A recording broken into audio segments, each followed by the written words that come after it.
everybody. This is going to be an incredible panel because we have such talent that we're so excited to showcase for you today. And I'm going to call you up and you're going to run up here. No running, but come on up when I call you, and we'll go from there. So first, I'm so excited to introduce Zarka Nawaz, who is a Canadian film and television producer.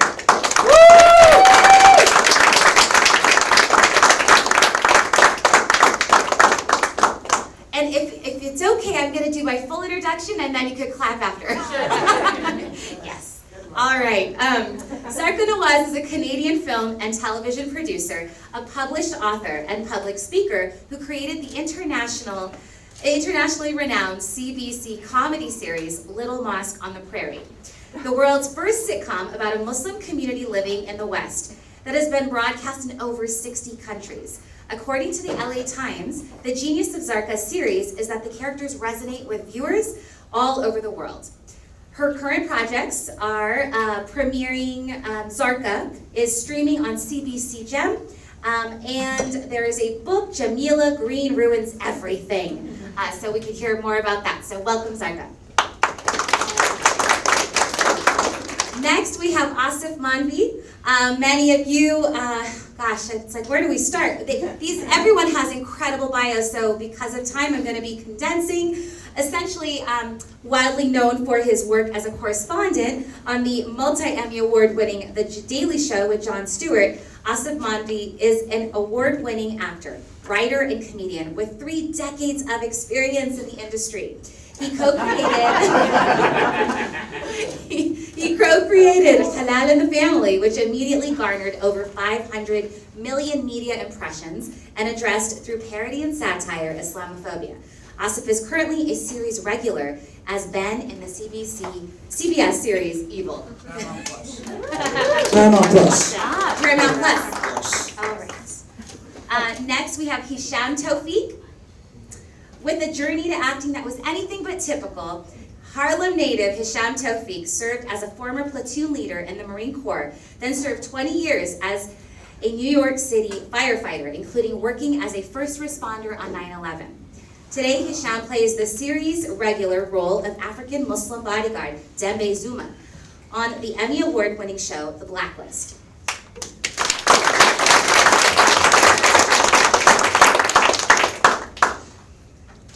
And I did have another line, I'm going to just say it. Tapping into his lived experience of dispelling racism and Islamophobia he faced off the screen, Hisham has worked with the show's creators to ensure an accurate and positive portrayal of a nuanced Muslim character of African descent on the screen. Welcome, Hisham.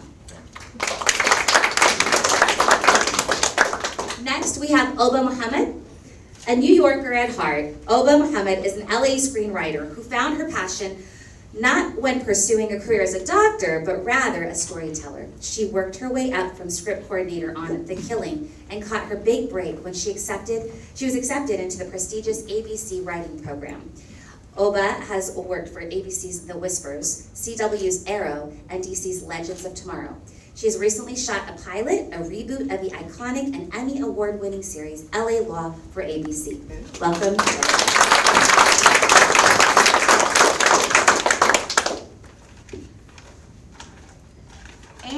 Last but not least, we have Oba Muhammad. Oba is a director, producer, and writer whose films have been featured both internationally and nationally at several film festivals, including the Toronto International Film Festival, Black Star, and Sundance. Ooh. A graduate of UC Berkeley, her work has led her around the world. She was one of 5 women directors to direct a short film for Glamour magazine's The Girl Project, a series focusing on girls' education around the world. In Malawi, India, Brazil, and the US, in 2020, she co-wrote an episode on season 2 of Apple TV's award-winning show, Little America, and directed One Week Notice, a 5-part docuseries on Revolt TV. She is currently attached to direct and in development on the feature film adaptation of the Penguin Press novel From a Crooked Rib by author Nuruddin Fatah, and is developing some exciting projects for television and film that we look forward to hearing more about. Welcome.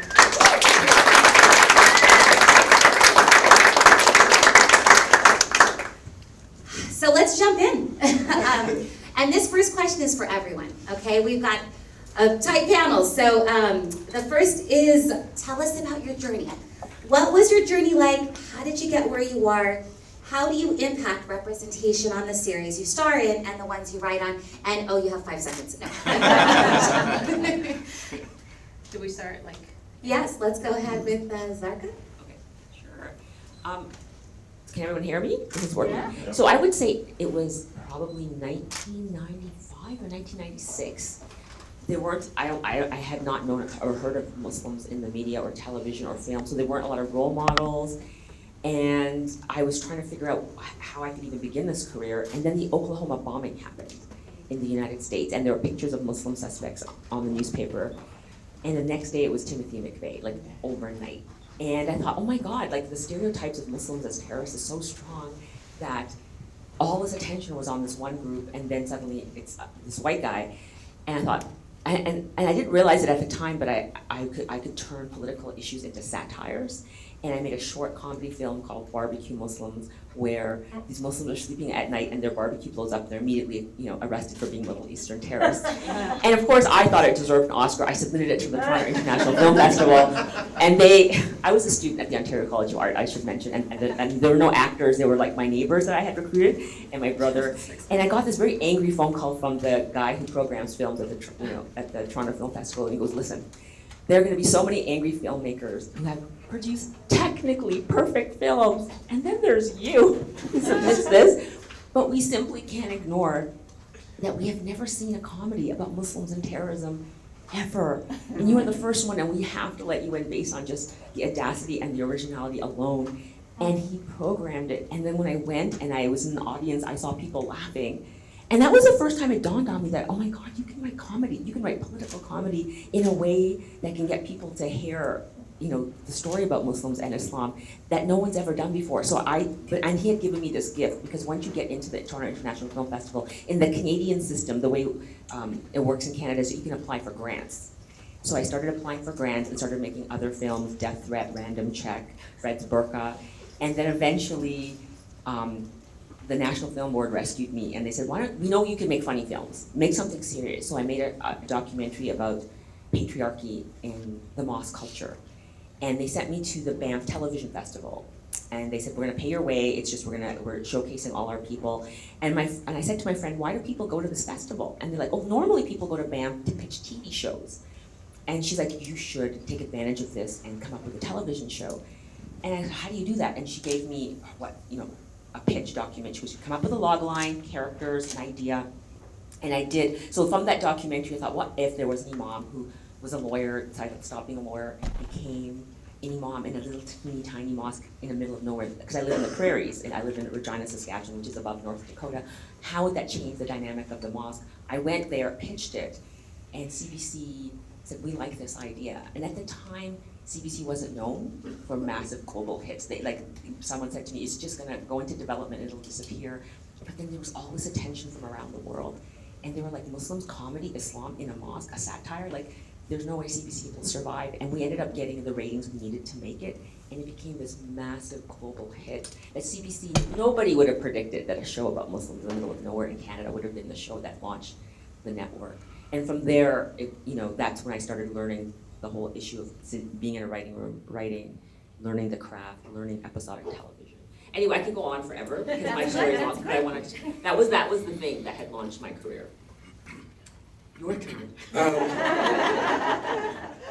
As you said, I started 30 years ago, so buckle in, buckle up. But I want to congratulate all the white people that have showed up today to learn about Muslims. It's very commendable. You guys are here. Allies.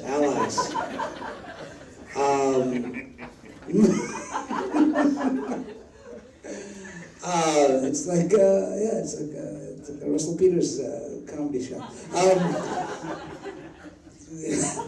My story started in, I grew up in the north of England in Bradford, and I was a little kid who wanted to be an actor and watched Hollywood movies and stuff, and then my family moved to America in the 80s, and And I guess I was sort of working always. I was always doing comedy and dramatic stuff as well in school and college, and I got a degree in theater and blah blah blah and all of that, and came to New York, and then wrote a one-man show back in the late '90s called Sakina's Restaurant, which was the first sort of solo show. It was the first play about a South Asian Muslim family.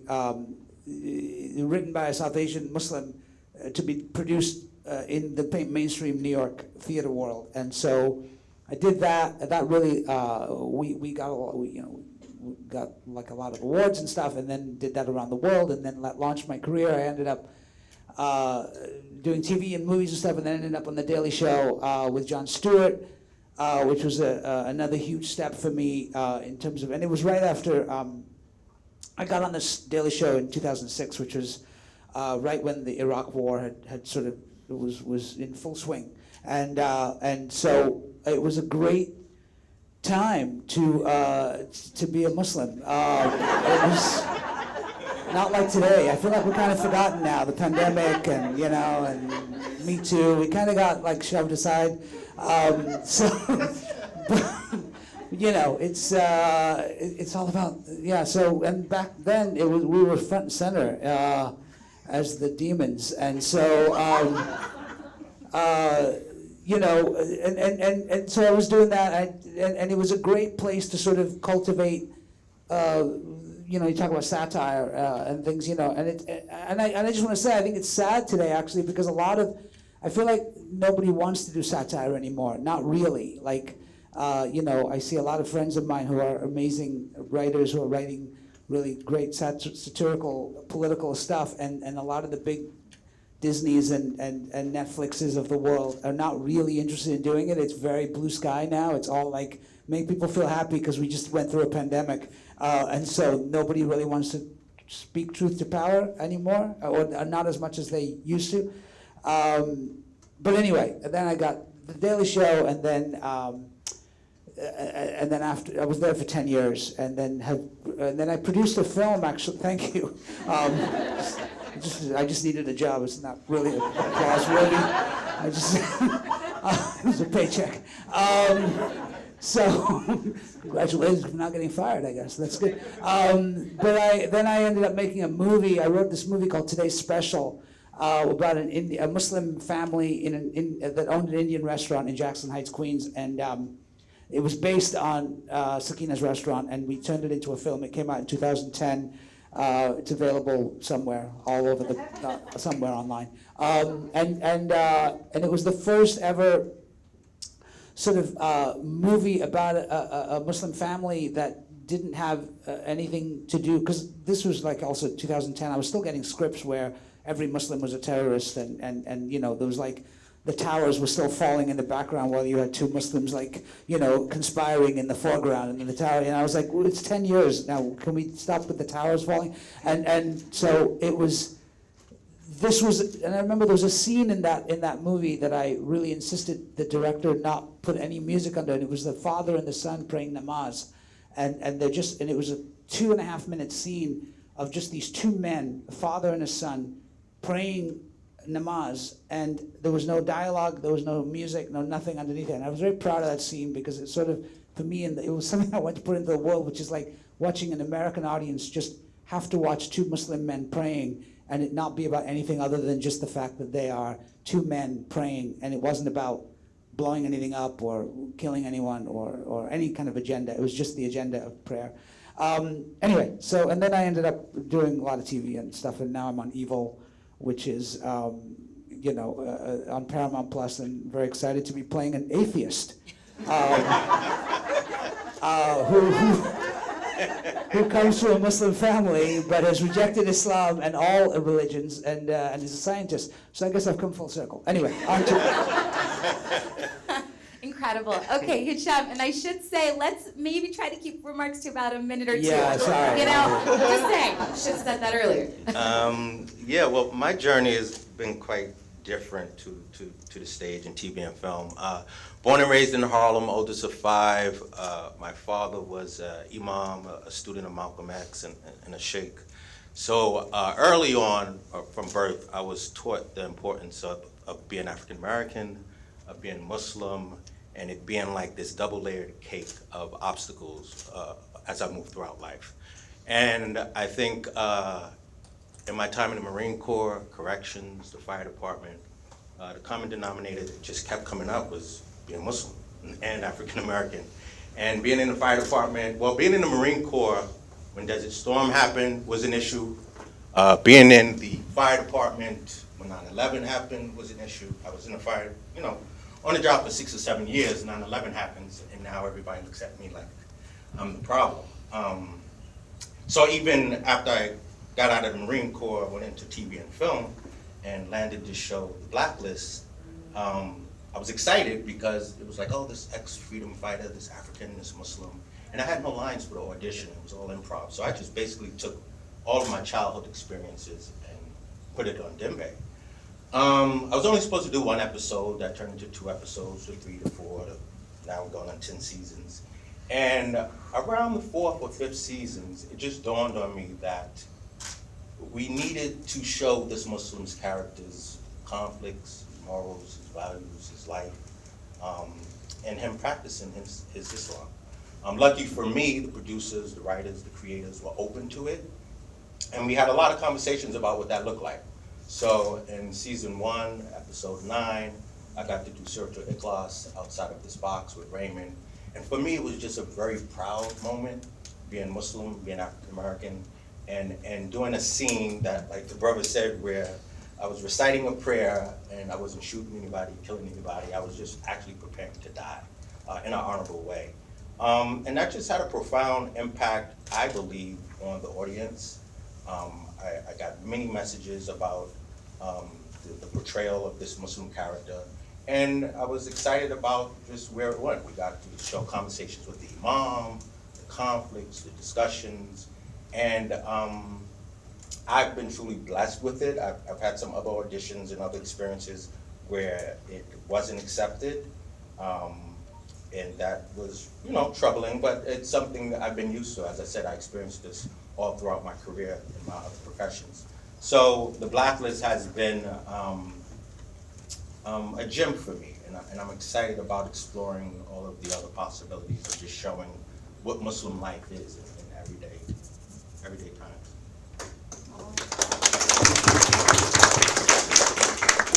Why, oh why, do I have to follow all these amazing people? My name's Oba Muhammad, born and raised in New York City. I am the first kid of Somali Muslim immigrant parents, the child of an arranged marriage.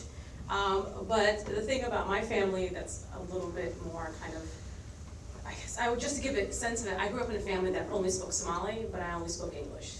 So I was kind of like the outsider in my home, and the only place I kind of connected to anywhere really except for school was television and film. It was a lot of the reasons why I would sneak out of the house at like 8 years old to watch a movie, and my mom would call the cops thinking I was kidnapped, but really I was just kidnapped by like Doc Brown or like, John McClane. It's not really a surprise that I ended up working in TV and film because it was the one place I felt like I had a home. But as I've gotten older, I realized that, being Somali and a Muslim has kind of taught me a lot of things about being an outsider and talking to audiences about the fact that we're all kind of the same, but we just kind of come from different backgrounds. We're like different seasonings in a spice rack. We all kind of go together. Some of us don't, but a lot of us do. But for me, I started out basically not knowing how to become a writer or work in film or TV, so I ended up trying to find work as a PA. And I worked my way up through production, and then finally made the transition in 2012 into the writer's room. It took a long time.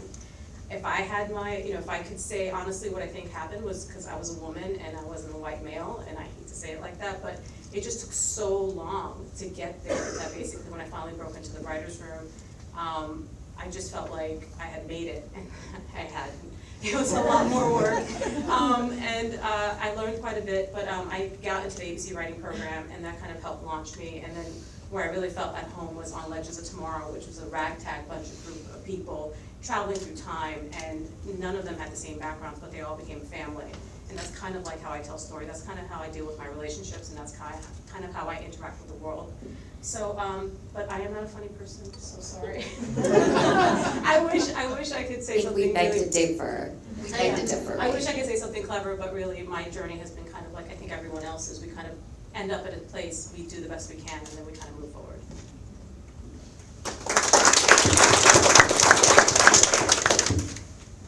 Hi, my name is Isabella Graham, and I am also a Somali Black Muslim woman, but we're not the same person. Literally.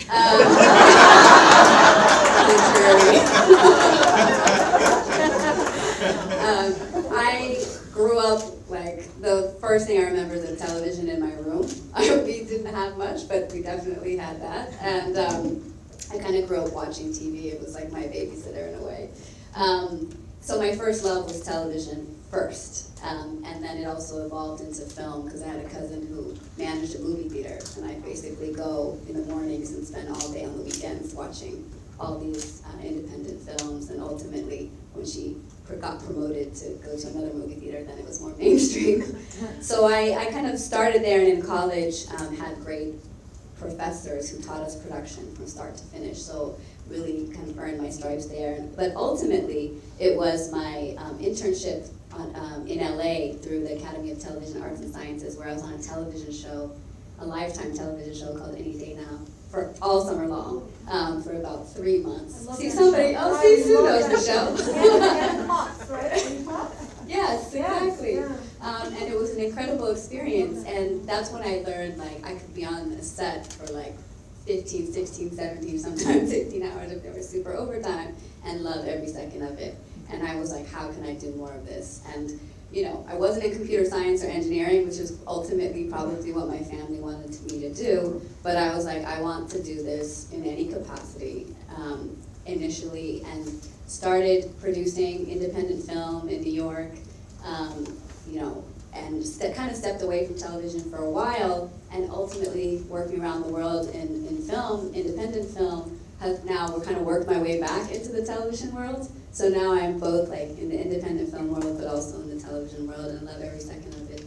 It's important for me to kind of tell what is represented in my family, nuanced, complicated, you know, stories of people who come from all walks of life. You know, there's billions of Muslims in the world, and we're like all walks of life. That should be represented on our screens, small and big, and so that's important to me, and that's a passion. And so as I step into more writing and directing, it's always important to me to keep representation first and foremost in all of our facets, and hopefully continue to do more of that.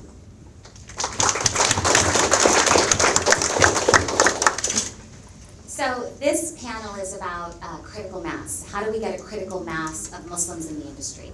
And if one person wants to tackle this question, let's define it. What are we talking about when we say a critical mass? I mean, for me, I want to be able to create a television show and be able to staff it with Muslim writers who have experience, and for it not to be difficult. And when we made Little Mosque on the Prairie, it was me and like 10 white guys. And I'm like, really? Like, that was it. I had to take these 10 white guys to the mosque on field trips, to the community so they could understand who we were. And there was like no one. I couldn't draw on anyone. And I called a friend of mine in Winnipeg who was a stand-up comedian, Sadia Durrani, and I go, listen, you gotta help me. I cannot be the only brown person writing on a show about brown people. Like, this is insane. Like, every idea was coming out of my head and my lived experience, and it was like you can imagine 20 episodes, and these guys are just looking at you. They have no idea, and you're having to give them idea after idea after idea. I remember I would have writers call me in tears going, I've been assigned a script, I have no idea, and I'd have to like figure it out. And I was outlining other people's scripts, and it was too much pressure to do a whole show and be the only one who had that lived experience. But there was no one I could reach out to, because this was 2007, right? There was no one. And so you had to create those opportunities. So I got a friend in, and she started writing on the show. And so now there were 2 of us. And gradually, over time, I noticed that the show gave what a lot of young Muslims said to me for the first time in my life, that I've heard, I'm not going into medicine or science or engineering, I'm gonna pick the arts. And for the first time I heard parents who said to me, I'm disappointed my child has chosen science or medicine. I wanted them to go into the arts. And I realized that something had flipped, and we were starting to see more young people going into these fields. And a lot of times we hear criticism, well, why aren't you hiring more Muslims? Why aren't you hiring more Muslim actors? And I'm like, because we are still in that nascent stage where they are beginning to get the training, they're beginning to move up the ranks, but we don't have huge numbers. I've created a show for CBC called Zarqa. It's about a bitter, vindictive Muslim woman. And I'm like, I'm being very conscious to staff it with Muslim writers. I've made Sadia Durrani a co-showrunner because there has to be a succession plan. You need a succession plan on shows where you build showrunners who are the people who take over the show, that are people of color, but they have to be trained from the beginning, ground up. And so my idea of a critical mass is I will have, if there's only 6 writers, there will be 6 writers of color. They will all know what their roles are, that they are being trained to take over one day when I can't do it, or that they're being trained to create another show, that they will be able to run that show. Because if you don't have, writing television, as my fellow panelists will tell you, you need years and years and years of training in the ranks of writing rooms to learn the craft and figure out how to actually do it well. You can't just suddenly create a show and say, I'm gonna be the showrunner. Like, it's not that easy. You need to know, you have to have the ability as a writer, and you need that training. So we need people who are staffed in writing rooms, who are being trained up the ranks to eventually take over those rooms. So that when someone like me or someone like Anvil will say, okay, I created a show, where are the writers? And then she can reach out there and find them from the other writing rooms. I think that the infrastructure, what you're talking about is infrastructure. I think that's what we need to build. And and you think about it, going off of what you just said, like the reason that The Daily Show existed or exists is because there was a newspaper called The Onion.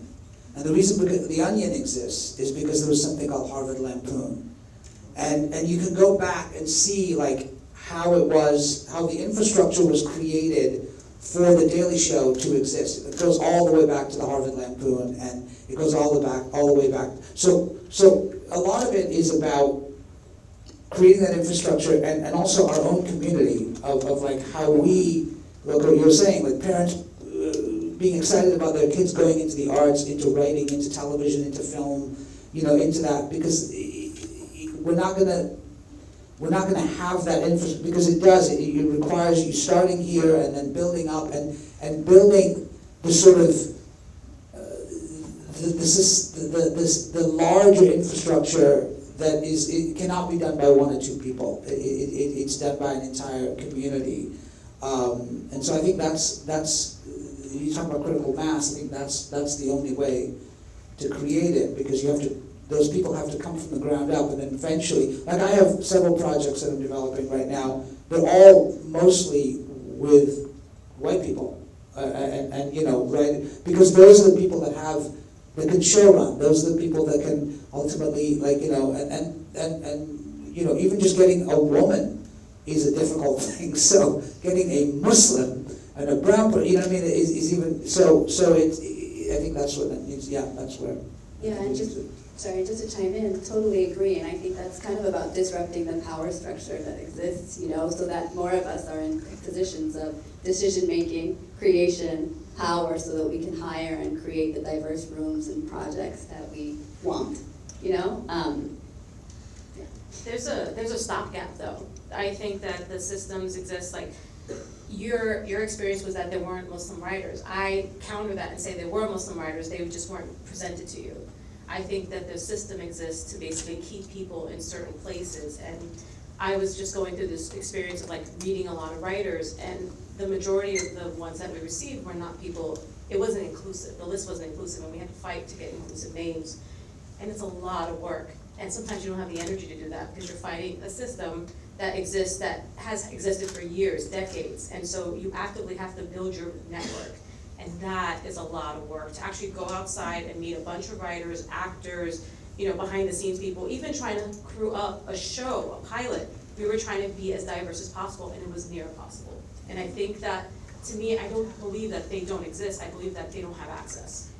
Yeah, I think it also has to be a real effort, and I would compare it to like what we did in the fire department. So when I joined the New York City Fire Department in 1996, there was about 10,000 firefighters. Less than 2% were African American.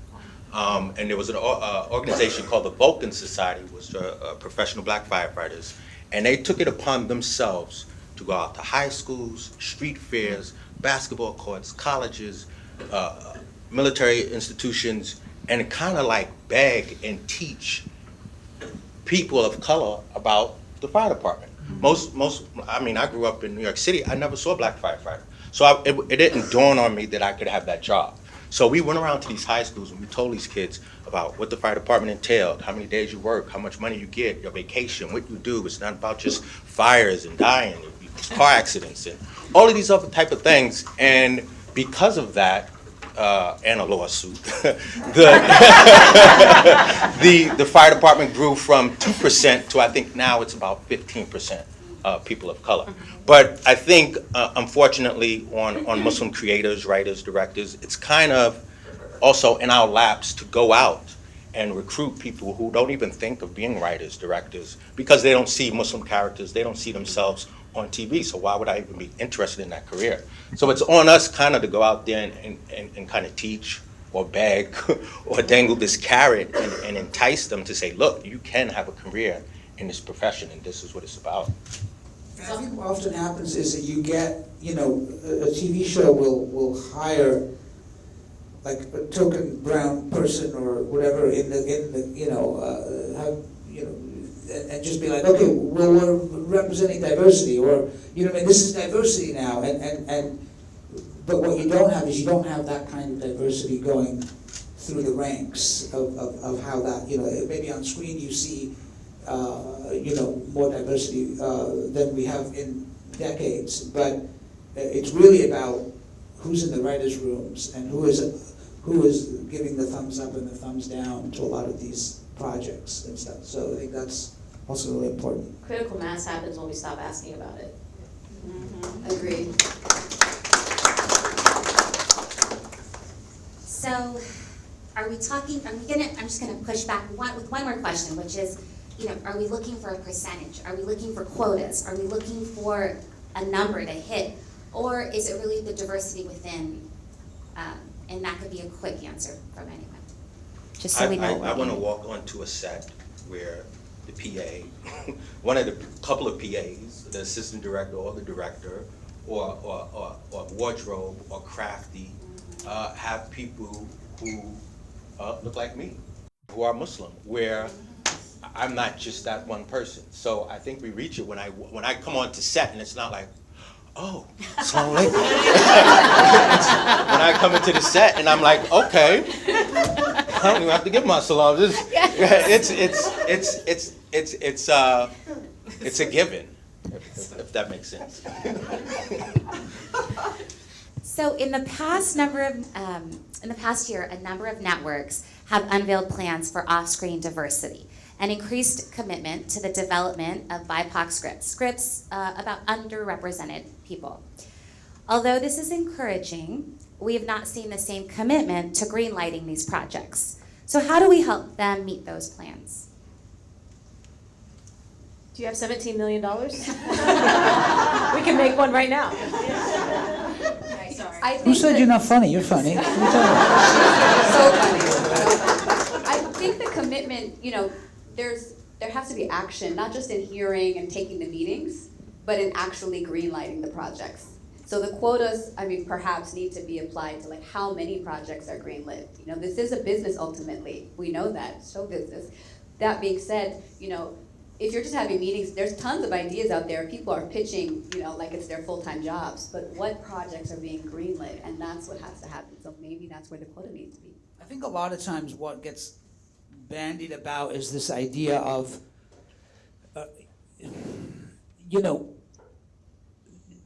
to put it very bluntly, like white men think that other white men are really talented. You know what I mean? So white men think other white men are really funny, just like them, and their stories are really important, and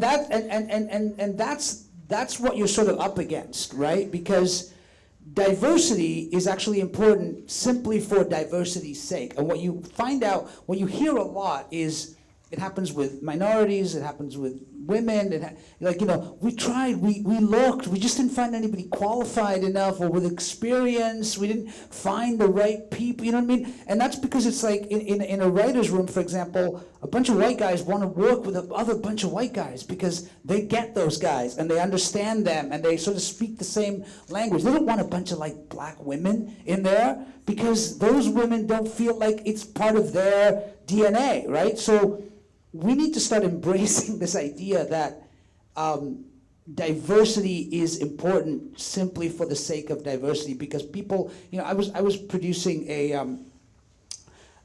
show for Apple with my wife, and which I recommend nobody do.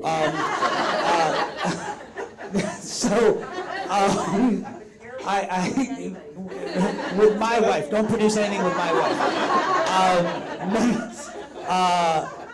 No, with just spouses, you know, just sleep together. That's it.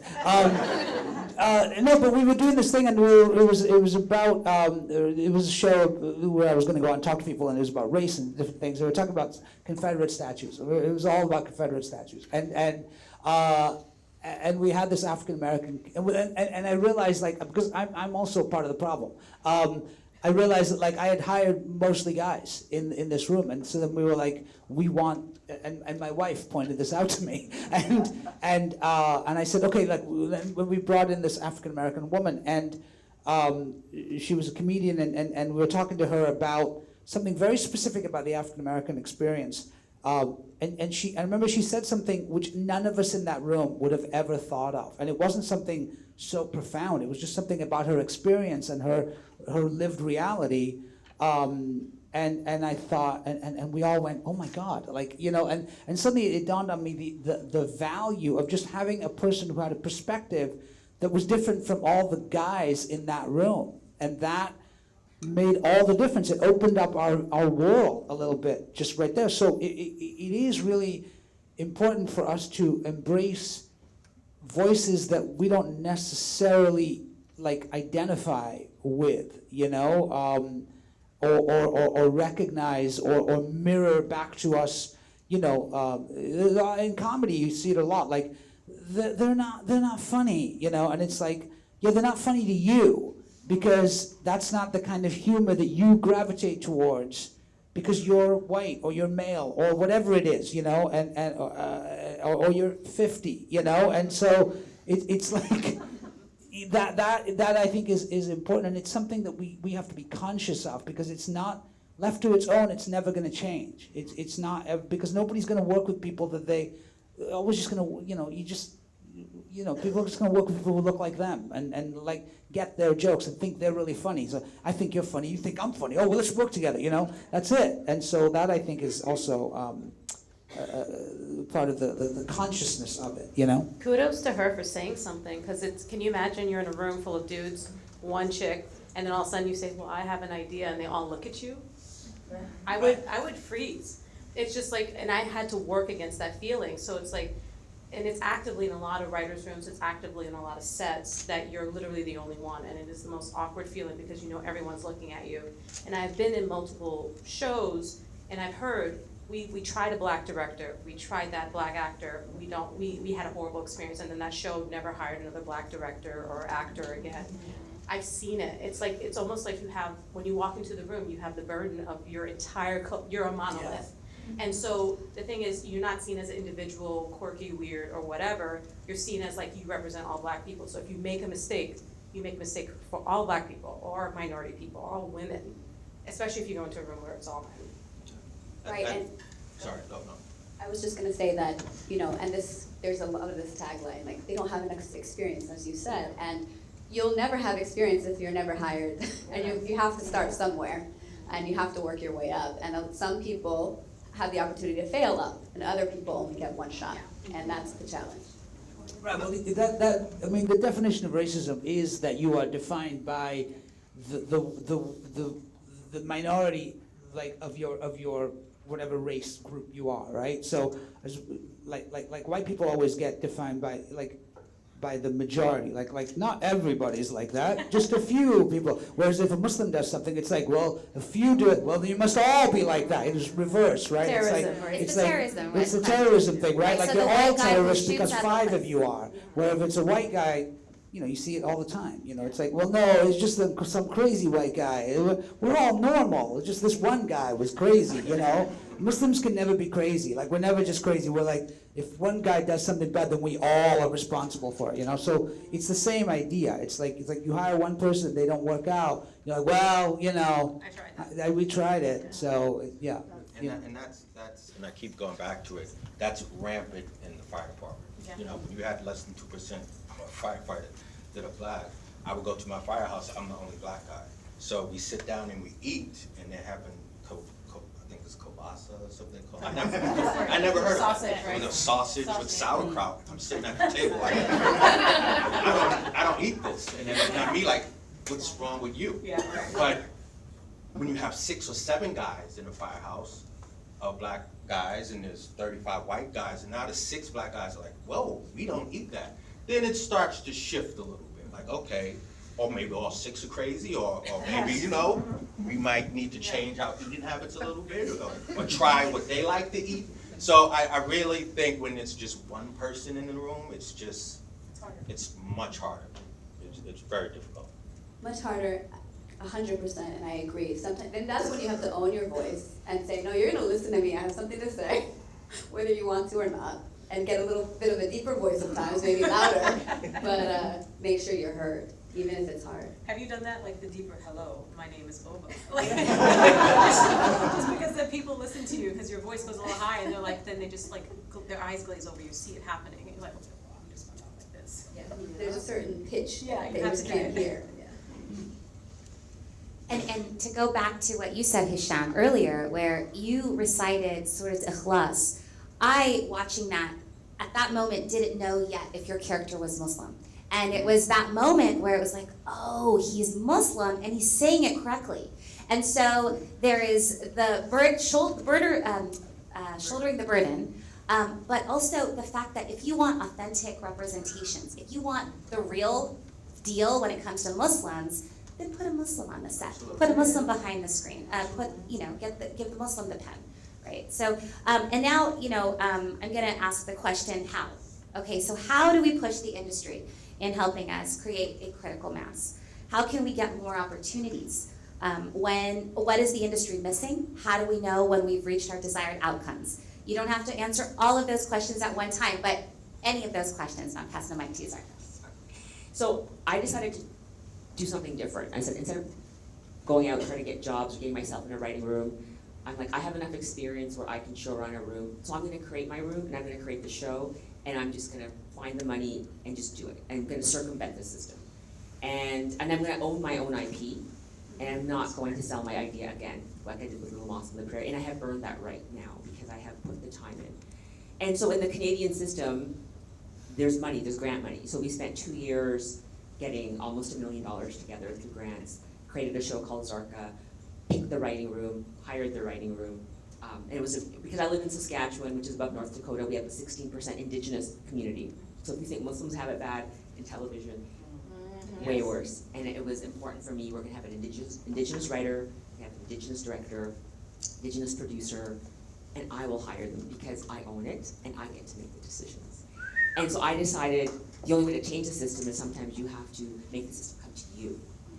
And then create a product, and then CBC gave us the license, and we aired it. And I wanted to make it small enough, because if I want to own a production company and I want to understand the nuts and bolts of a production company from top to bottom, how does one make a television show? How do you negotiate with an agent? How do you make budgets? How do you do post-production? I wanted to learn every step of it. And you could do it if it's a web series, so like 6 episodes, 10 minutes, but the idea was learn to do it, and then make a product, and then sell that product to a broadcaster who depends on you for the product, and make the system come to you. And then, so it's airing right now, and make sure you have a ton of money for discoverability, so that people can come. So when CBC looks at all the shows that they have on their streaming servers, like this one has the highest ratings, because we went and got $100,000 in discoverability funds and pour them into ads on Facebook and Instagram. I'm sorry, it's geo-blocked right now to CBC Gem because CBC Gem is Canadian.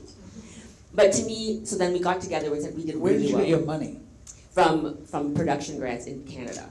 So in Canada, it's a different system. Because we have 30 million people and you have 300 million people, the government tries to protect its cultural sector by giving grants to filmmakers. So almost you have to be almost better at filling out application forms and then you have to be in actually making the product, but I hired the right people. And so now we're like thinking second season.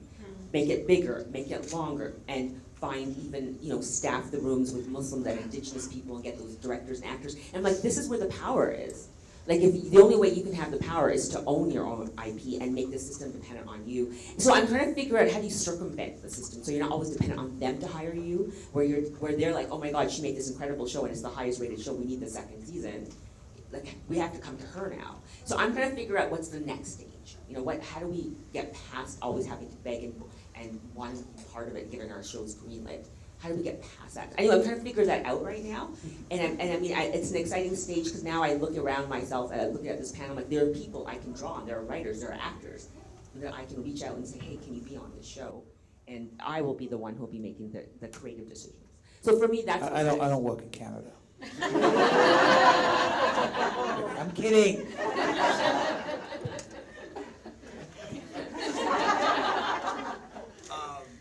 No, I think it's actually a really great model, and I think that there is an audience out there for it, as you have seen, I think that now with the streaming services that we have that go global, you start to see that this is a whole world, it used to be, when I was first starting out, it was basically like, how are you going to appeal to like the guy in Indiana, how are you going to like make a show for that guy?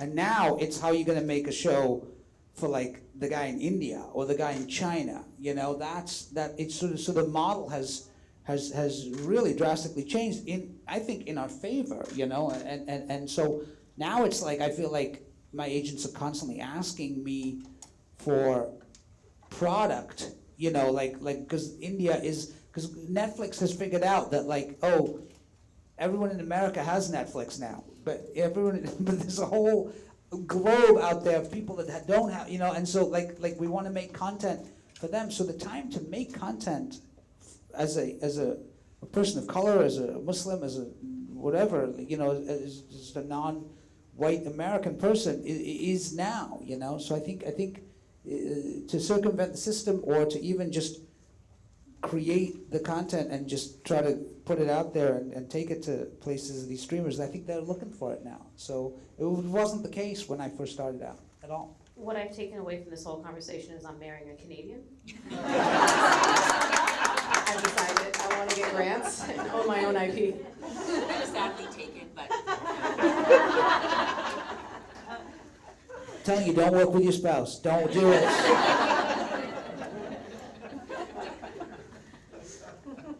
So we have some time for Q&A. We wanted to open it up, and I'll wait for being flagged. So we'll start. You had your hand up in the back. Everything y'all have said has just resonated with me so much because I work in television and film. I work in the production office right now. I'm trying to move my way up. I've done that. And I work here in Austin, so it's super difficult. You try to find people of color to work on your sets, to be in the office, so you're not the only one represented. It's just like how you said, when you walk on a set and you see someone that looks like you, you're like, oh, yes, thank you. What is your advice for people who don't work in LA or New York or Atlanta to try to get that representation here in our towns that are an industry town, but it's still highly Caucasian, and get these people in the rooms, in the production office, to be the producers, to be the UPMs, to be in the writer's room?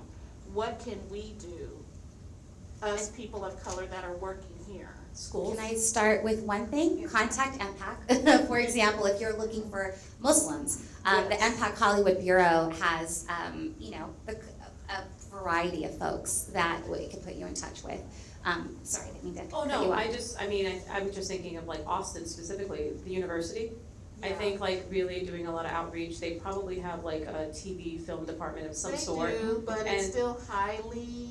Yes, and then I would I would actually reach out to schools, I would put things online, it really is like you have to let them know you're there, and it's kind of like making a lot of noise. There's some even, I wouldn't say this to everyone, but some people, I've traveled for film shoots. I've worked in Albuquerque for 3 or 4 months, I've worked in New Mexico, I've worked in Alabama. I've done shoots all over as production staff, so you could outsource people from different places, but if you wanna go into Austin or even Texas, I'm sure there's a huge Hispanic population, I'm sure some of those kids wanna do TV and film, they just don't know they have access to it. It's a lot of work, but if you wanna take that on, Yeah. then you have to take it on, you have to Yeah, do I've the- been networking with all of us brown people everywhere, just like, hey, let's all try to get in there, but it's still, we're still a small minority here in town, that work, and a lot of us have left to go work where we can get the work, and it doesn't Baby come back. steps too, like Yeah. you should be proud that you're even trying. Yeah. And then keep pushing forward, but like at least you're making the effort, a lot of people don't have time or energy to do it, so you should give yourself a pat on the back for that. You had your question up, hand up, yes. Yeah, I have a white guy question. Oh, man. Here, I think you need the mic for this one. Okay. I'm a journalist who's transitioning into screenwriting, and I spent most of the past 15 years living in Cairo and Istanbul, and so a lot of my characters are Muslims, Arabs, and Turks, and I sort of oscillate from being the world doesn't need another white guy writing about Muslims, Arabs, and Turks, but I still don't see these stories on television or in film, and so like how can I like be a better ally, or should I step aside? What is the role I should play, if any? Yours might get made before mine. And then can you help me hire everybody? No, I mean, the thing is, at least you're telling the story, and then if you are blessed to go to series, then you would hire an inclusive staff to help you build the world out. I know some people don't believe this, I don't believe I should just write Muslim stories. I wanna write every story, and that's what I think is kind of like the gift of being creative. We're not relegated to one thing. You could be an atheist on a television show and be Muslim. That's the gift of being a creative. I don't think you should just write stories about non-inclusive people or inclusive people. You have the scope to do both. And I think you should be proud to do both. And I think if your story gets made, I'm excited. I just hope that when you're blessed to that part, inshallah, that you get a staff a part of this story, so that basically you're not telling it from your point of view. Because even though you've had that experience, you haven't lived it. Yes. Yes, well, thank you guys for such an enlightening panel, all of you. But my question was, it seems to me the problem largely, without it being really said but inferred, is it's a trickle-down problem with whoever's in charge of green light. So what can we do as like audience and fans and whatnot to help you guys get that done quicker? I'm not really sure it's all the fault of the people who greenlight it. I mean, I've worked on productions where, let's say, someone's in charge of hiring the PAs, and they only hire people that look like them. So that doesn't come from the top. That's his or her job, or the wardrobe department. Like I think it just doesn't come from the top. It's all every in this business, there's so many positions, and everybody's position, you have kind of the authority to hire and fire who you want. Like I was surprised when I found out that there was a Broadway play, I think The Temptations, all black cast, hair department was all white. And a friend of mine who was black got to get on the show, but all of the cast gravitated to her because she knew how to do the hair and the special things. And she all of a sudden became the problem, was let go. But it just reminded me, this didn't come from the top. The hair department is in charge of hiring who they want. Makeup is in charge of hiring who they want. So I think, yes, we can blame some of the top people, but it trickles all the way down. And as far as what you can do, I think now there's just the power of the pen, there's Twitter, there's social media. How come I don't see this person looking like me? But a lot of the people in the audience don't know who the PAs are, who hair and makeup is, who wardrobe is, who all of that is. But I think on your side, when you see something and it not only doesn't reflect your experience, but you want to see someone else's experience, write about it, tweet about it. You hit up the showrunner on Twitter. I mean, you have access to talk to these people. Yeah, I think supporting the content that is being created as an audience is a huge thing. You know, when you have, you know, there are organizations like Gold House, for example, which is a large Asian American and South Asian, you know, which supports and now sort of is more activated in terms of creating and supporting and getting the word out about content that is, you know, when you have a show like, even though it's not necessarily a Muslim thing, but it was a South Asian, there was Never Have I Ever, which was on Netflix. And of course you had Mindy Kaling, who was the big, you know, the showrunner in that situation. You know, it was the #1 show in the world, right? And that's a huge thing. You have Crazy Rich Asians, which came out, and it was the, you know, and so there is the power of the community getting behind something and sort of, you know, supporting it and you know, tweeting about it, writing about it. You know, your social media is a huge tool to support the content. So. I've been flagged multiple times, so I think we can go on for hours with this group. I'm hopeful that some folks can stick around for a few more questions after the panel if folks have time. But I just want to make one quick announcement. June 26th, the Muslim Public Affairs Council will be hosting its 30th annual Media Awards, where we get to showcase voices of conscience and courage and highlight talent, whether you're behind the screen, in front of the screen, and it'll be virtual, so everyone, even in Austin, can access it. And you know, I think this is so rich, and I think a takeaway, really, I mean, we're talking about making narrative change. Why? Because we're sick and tired of other people speaking for us. I mean, I will just say that bluntly. It's time for us to speak for ourselves. If you want to see authentic characters, you have to pull in people from that community, whether it's to do their hair right, whether it's to, it's true, hair is a big issue for all women, but yes, black women hair is very specific, my girlfriends tell me. So I get that, we understand that, and that we're amongst allies, and it's important to really collaborate and find ways to connect so that we push the industry in the right direction, because in the end of the day, numbers matter. And that is within, but also the numbers that we reach internationally, because that translates into monetary, different kind of numbers, right? Monetary value. So thank you very, very much. Can we give everyone a big round of applause?